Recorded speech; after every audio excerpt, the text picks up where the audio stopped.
Elon Musk ఈ పేరు వినగానే చాలామందికి ముందుగా గుర్తొచ్చేది టెస్లా. ఎలక్ట్రిక్ కార్లు అంటే ఒకప్పుడు చిన్న మార్కెట్, కానీ టెస్లా వచ్చాక మొత్తం ఆట మారిపోయింది. ప్రపంచంలో ఉన్న పెద్ద పెద్ద ఆటో కంపెనీలు ఈవీల వైపు పరిగెత్తేలా చేసింది. ఒకప్పుడు ఎలాన్ మస్క్ని చాలామంది సీరియస్గా తీసుకోలేదు. ఎలక్ట్రిక్ కార్లా, ప్రైవేట్ ర్యాకెట్లా, మార్స్కి మనుషులా అంటూ అన్నీ అసాధ్యమైన కలల్లా కనిపించాయి. కానీ ఒక్కొక్కటి నిజమవుతూ వచ్చాయి.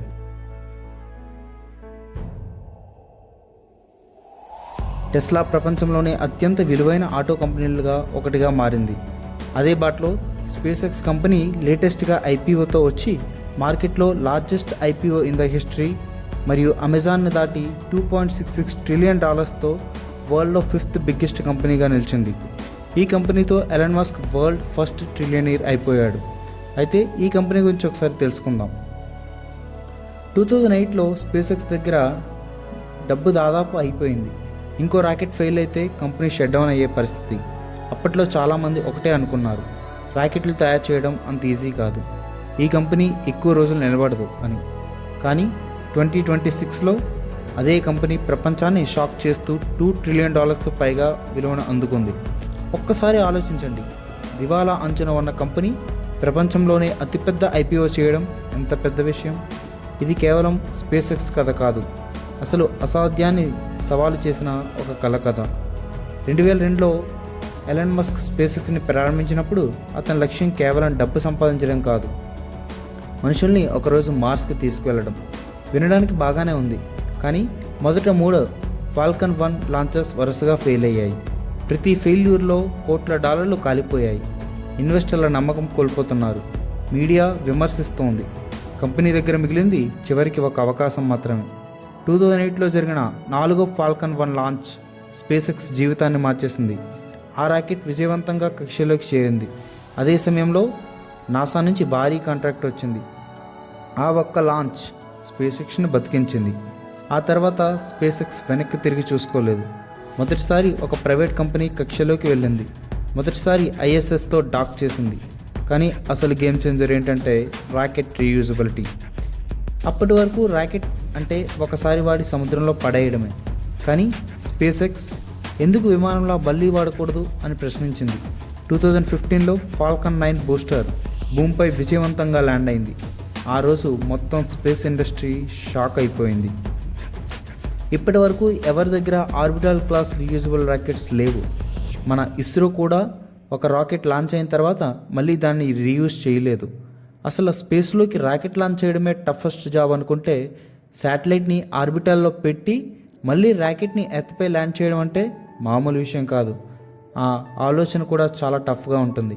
అలాంటి దాన్ని ఎలాన్ మస్క్ చేసి చూపించాడు. సరే, అసలు స్పేస్ ఎక్స్కి డబ్బు ఎక్కడి నుంచి వస్తుంది? చాలామంది స్పేస్ ఎక్స్ అంటే కేవలం రాకెట్లే అనుకుంటారు.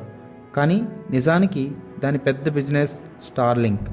వేలాది శాటిలైట్స్తో ప్రపంచవ్యాప్తంగా ఇంటర్నెట్ని అందిస్తోంది. ఎడారిలో ఉన్న, సముద్రంలో ఉన్న స్టార్లింక్ ద్వారా ఇంటర్నెట్ కనెక్ట్ అవ్వచ్చు. లక్షల మంది, మిలియన్ల మంది కస్టమర్స్, ప్రతి నెల సబ్స్క్రిప్షన్ రెవెన్యూ. ఇదే స్పేస్ ఎక్స్ వాల్యుయేషన్కి మరో స్థాయికి తీసుకువెళ్తుంది. అంతా ఎదురు చూసిన రోజు జూన్ 12, 2026 స్పేస్ ఎక్స్ అధికారికంగా నాస్డాక్లో లిస్ట్ అయింది. ట్రేడింగ్ ప్రారంభమైన కొన్ని గంటల్లోనే ఇన్వెస్టర్లు షేర్ల కోసం పోటీ పడ్డారు. మొదటి రోజే 100 మిలియన్ల షేర్లు ట్రేడ్ అయ్యాయి. స్టాక్ ధర ఊహించిన దానికంటే వేగంగా పెరిగింది. ఫలితం స్పేస్ ఎక్స్ విలువ $2 ట్రిలియన్ పైగా చేరుకుంది. ఒకప్పుడు బతుకుతుందా లేదా అన్న కంపెనీ ఇప్పుడు ప్రపంచంలోనే అత్యంత విలువైన కంపెనీల్లో ఒకటిగా మారింది. స్పేస్ ఎక్స్ ఐపీఓ కేవలం ఒక కంపెనీ ఐపీఓ కాదు, ఇది ఎలాన్ మస్క్ బ్రాండ్ పవర్కి కూడా ఒక పరీక్ష.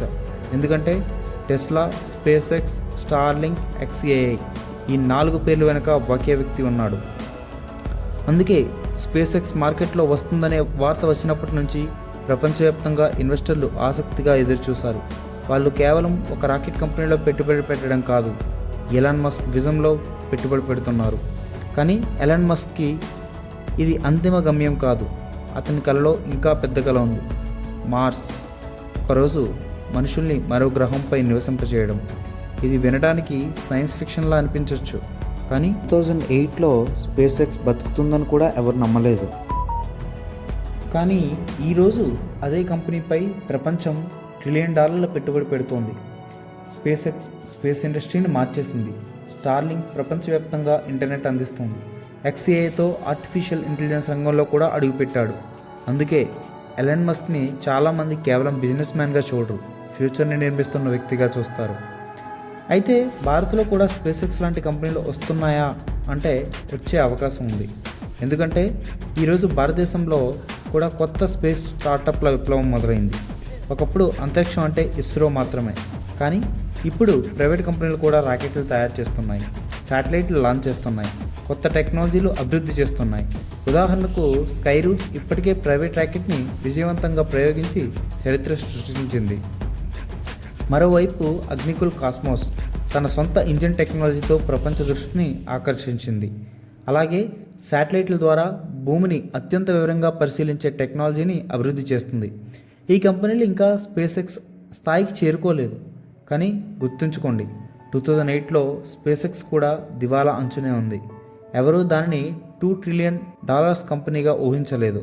అలాగే ఈరోజు చిన్నగా కనిపిస్తున్న భారతీయ స్పేస్ స్టార్టప్లలో ఏదో ఒకటి రాబోయే 20 ఇయర్స్లో ప్రపంచాన్ని ఆశ్చర్యపరచవచ్చు. భారత్ నుంచి తదుపరి స్పేస్ ఎక్స్ ఎవరవుతారో చూడాలి. ఇలాంటి మరిన్ని వీడియోస్ కోసం మన ఛానల్ని సబ్స్క్రైబ్ చేయండి.